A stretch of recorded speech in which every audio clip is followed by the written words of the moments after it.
Let's go! Oh my!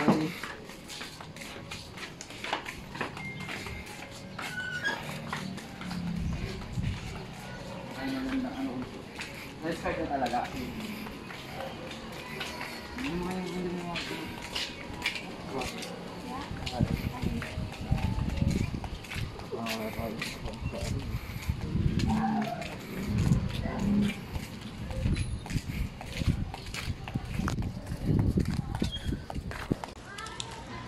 Good day.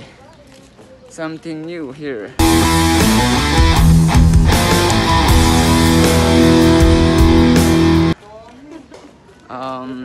Ngayong araw kasi guys, bibili kami ng kakaibang bagay eh.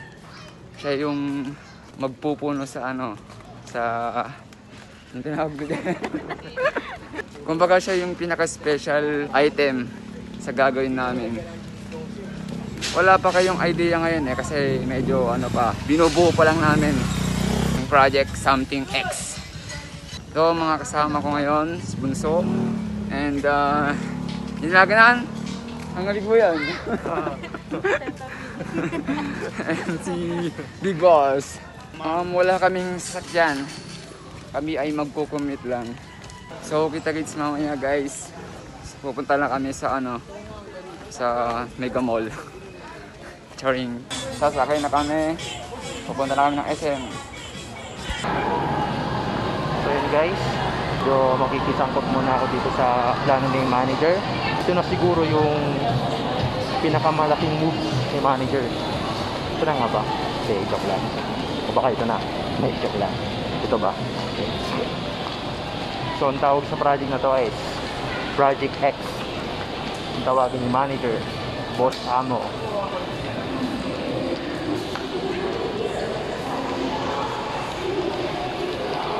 So yan guys, update namin kayo sa mga kaganapan dito. And bro, I'm not the one that's holding on to something that's already gone. And I'm just trying to make things work. You always try to rock the boat. I always get a step on course, but baby, you're the undertow. I told you that I can't wait, 'cause I can't even think straight. I feel just like I'm next to you, but baby, you're too heavy. Trapped in my thoughts, losing consciousness, can't wake up 'cause I'm obnoxiously missing you, and you're not too, and it always haunts me.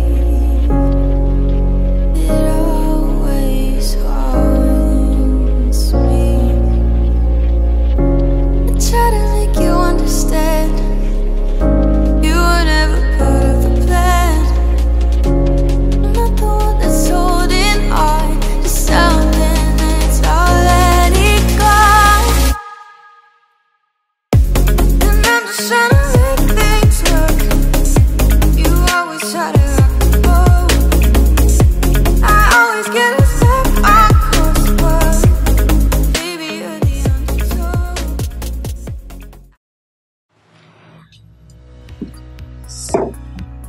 Hi guys. This is it na guys kasi today ikukwento ko sa inyo yung paano ko nakilala ang isang babaeng pinapangarap ko o makakasama ko habang buhay, na soon gagawin ko na yung proposal na matagal ko na rin gustong gawin o planuhin. Kasi since 2013, kung hindi ako nagkakamali, August 9, Friday, meron isang aktibidad sa templo kung saan ako nakalokal noon. Kasi that time guys, sa New Era pa ako nag-aaral. Sa tampong iyon, meron akong nakilala na isang babae sa aming office. Isa siyang may tungkulin sa lokal din ng templo.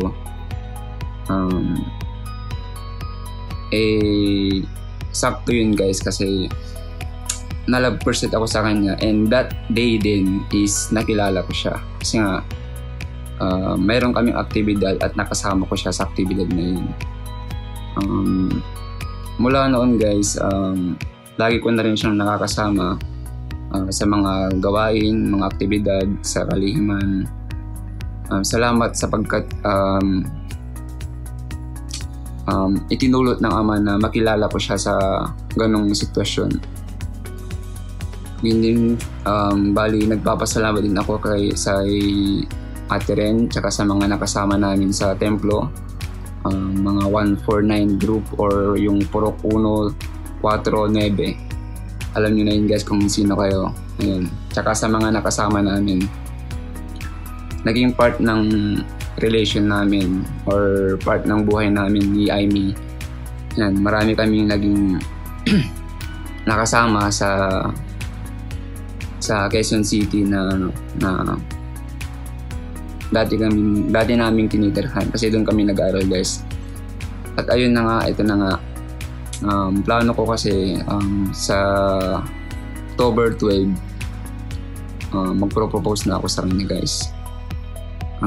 Medyo nakakaba talaga guys ang mag-proposal. Parang simple lang kasi, parang simple tignan or isipin or ang dali-daling gawin. Kaso nga lang, ang hirap pala guys.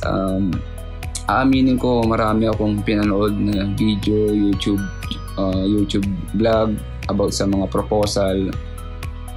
Pero ngayon, hindi ko pa rin alam talaga yung anong magandang gawin. Pero ang plano ko kasi guys, simple lang. Yung matutuwa naman siya, hiligin, ma-appreciate niya yung effort na gagawin ko. Siyempre, gagawin namin ng aking mga kasama kasi nga dito lang sa bahay namin gagawin yung proposal. Kasi nga pandemic ngayon guys, mahirap i-set up sa labas, tsaka magastos din. Maging practical muna. So ayun guys, siguro yung video na to or itong proposal na gagawin ko, iba-vlog ko rin siya.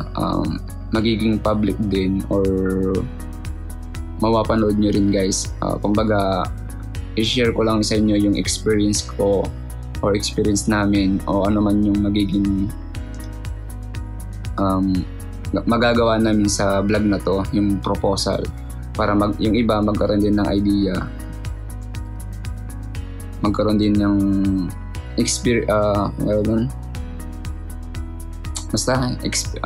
idea para mag-proposal sa kanilang mga minamahal. Ayan. So ano pa guys,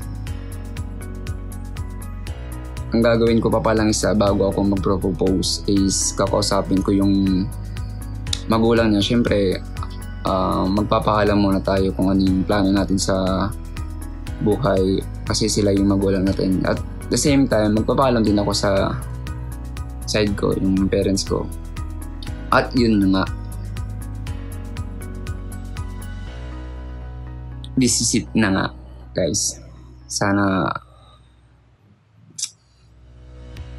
magawa ko yung mga dapat kong gawin kasi ang hirap talaga guys, nakakaba, tsaka ang hirap mag-set up kasi nga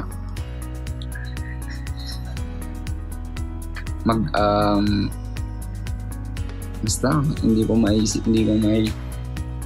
sabi kasi ang hirap din pala mag-propose. Dahil sabihin na natin meron kang budget man, meron kang mga plano, pero kapag gagawin mo na, ang hirap guys.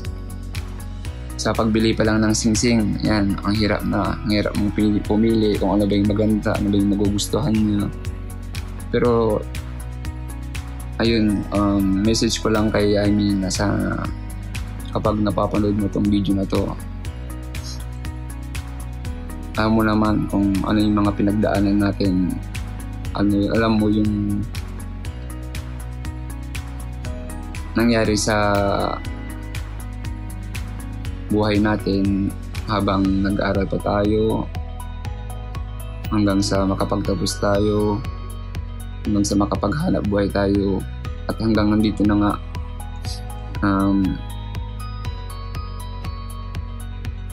Pupunta na tayo sa level 2. Kumbaga, meron kasi akong step 3 para maging akin ka talaga na. Kumbaga, sa buhay na tayong yung buhay mag-asawa na.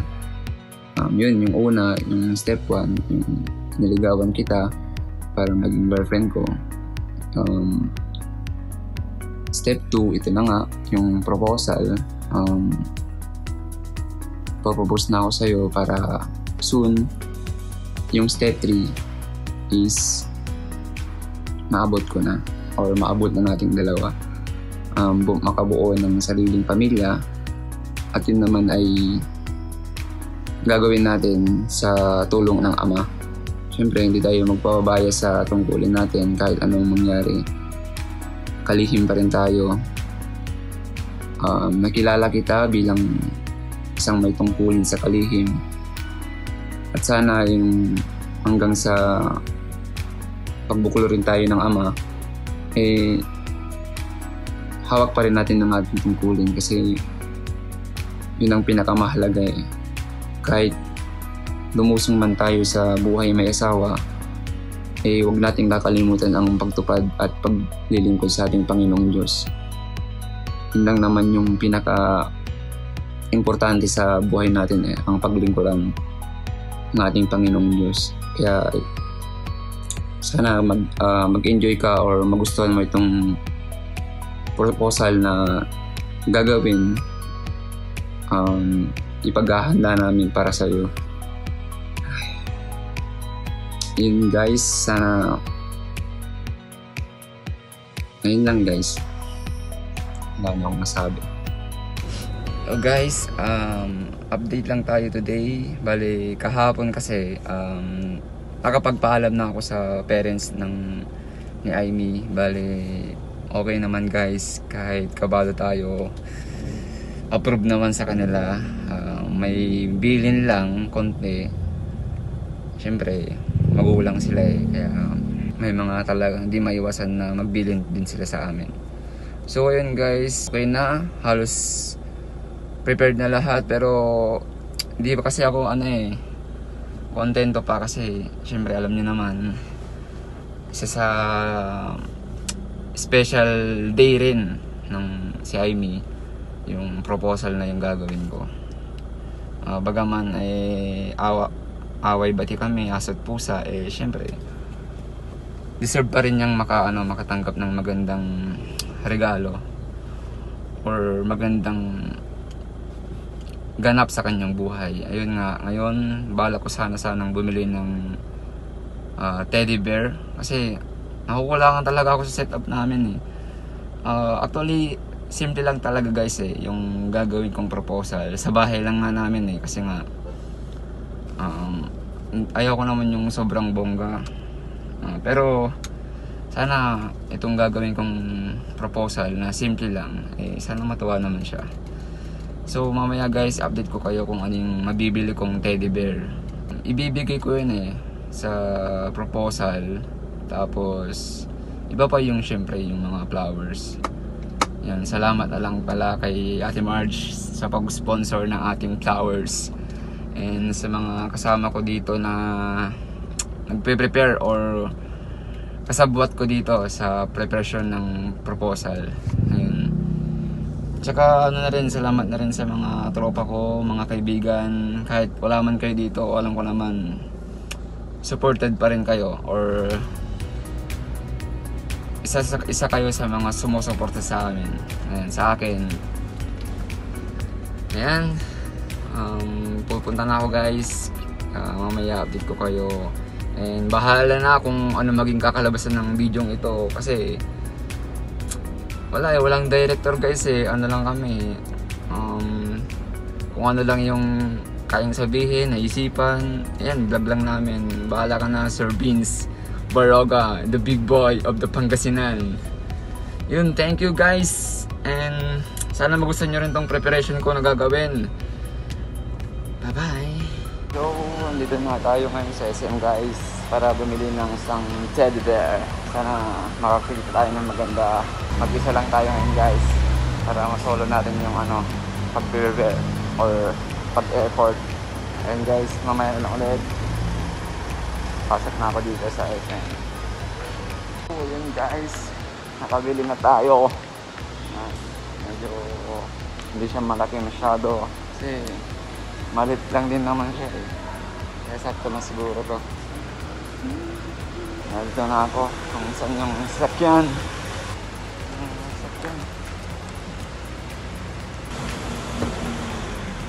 Ayan. Malis lang. Pwede niyang yakap-yakapin to guys. Mamaya makikita niyo to or basta makikita niyo rin to. Surprise! Yun.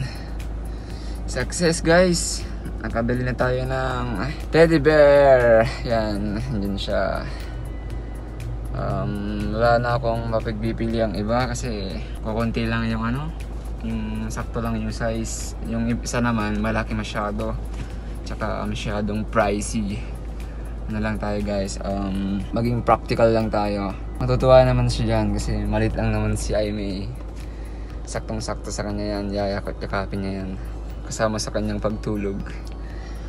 So ang kulang na lang guys, yung proposal na lang kasi handa na lahat. Not sure kung nakabili na rin ng karagdagang gamit para sa proposal ng kapatid ko. And ayan, pauwi na ako guys. Sana maging okay lahat. Ang hirap mag-prepare lalo siya. Ilang araw din namin tong prepare guys. Ilang araw din bago sasapit sa actual day. Ayun. Bye-bye.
iwan mo.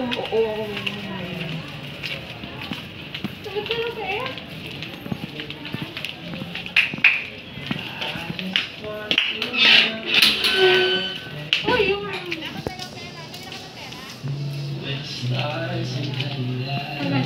Wag mo na. Yan mo na. Huwag mo na tatanggalin. I just want to feel your embrace in the cold night. I just can't believe that you are mine now.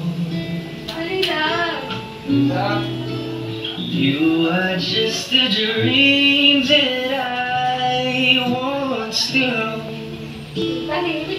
Never thought I would be right for you.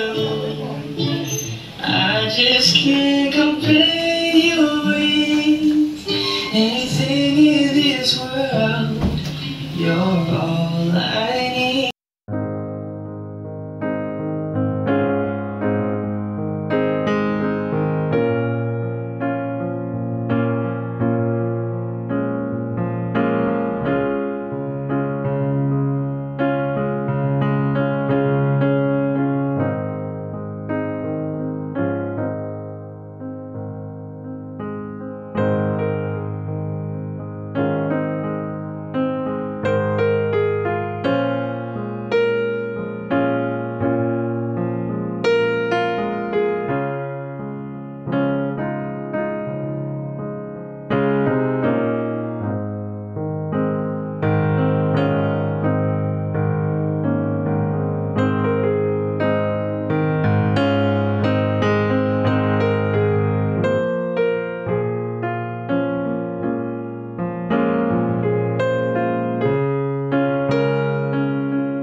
tayo lahat.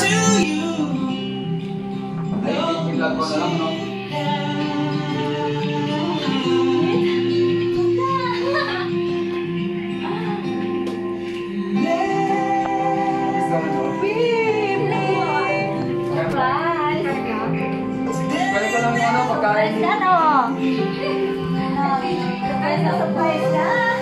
Kaya niyo siya. Oo.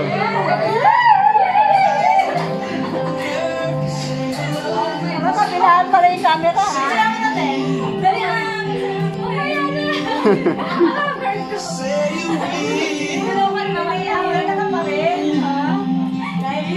Nakaramdam din ako nung ano. Pinalingan. Kasi sa'yo, te? Size 4. Anong size to? 5. Size 4. Ha? Ano ba? Hindi, okay lang po. Pero ano ba, te? Maluwag po masyado? Hindi, ayos lang. Yes? Akala namin size 4. Ganito din ako, 16. Ganito, ganito. May alam ka na, ano, may surprise. Anong alam mo? Nakatanong ka ba, te? Oo, kay mama tsaka kay papa. Ano sabi? Nadulas na siguro.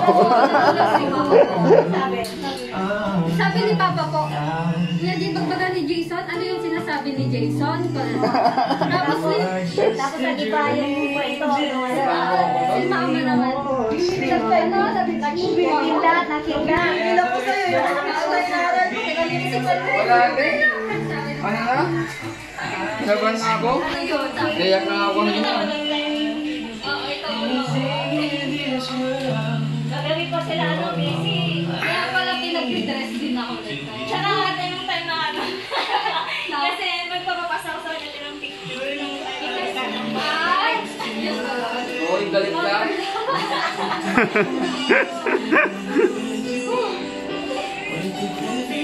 Ikaw na bahala magpangalan nito ah.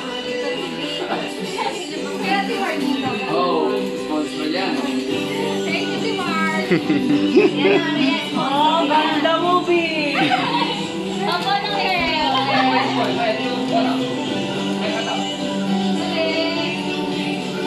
Yan.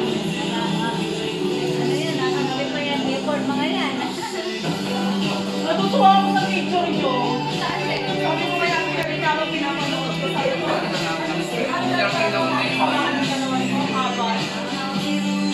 Kamay pa kayo sa ano eh.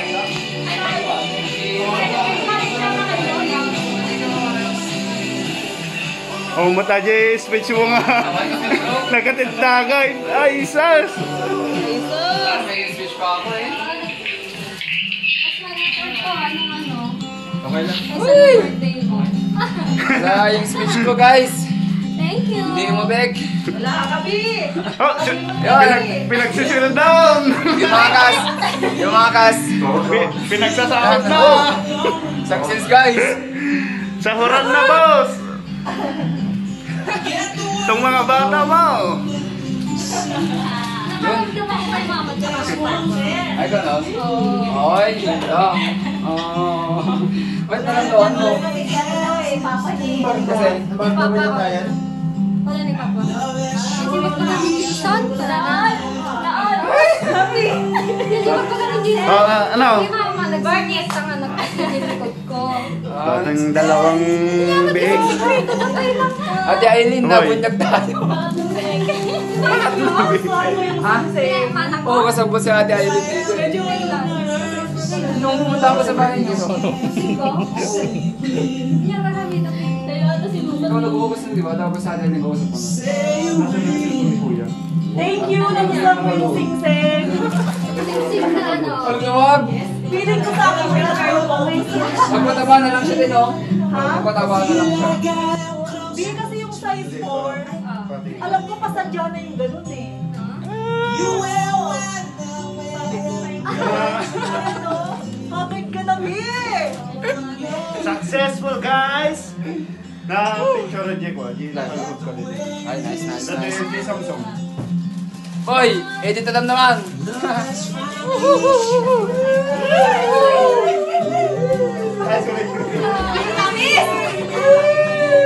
Kas, yun, hindi ka na boy. Kas, kas. Kas. Sama. Yun. Kainan na guys. Nakaramdam po ako. Ay, nagsano pala si tatay? Hindi ka pa magpipicture dito. Kaya nga, te. Picture na kayo dyan, oh. Well lang guys, kainan na kami. Bye-bye. Uy. Ano to? Ano to? Ba't nagkatabi kayo? May next na, may next. Ayun namin ah.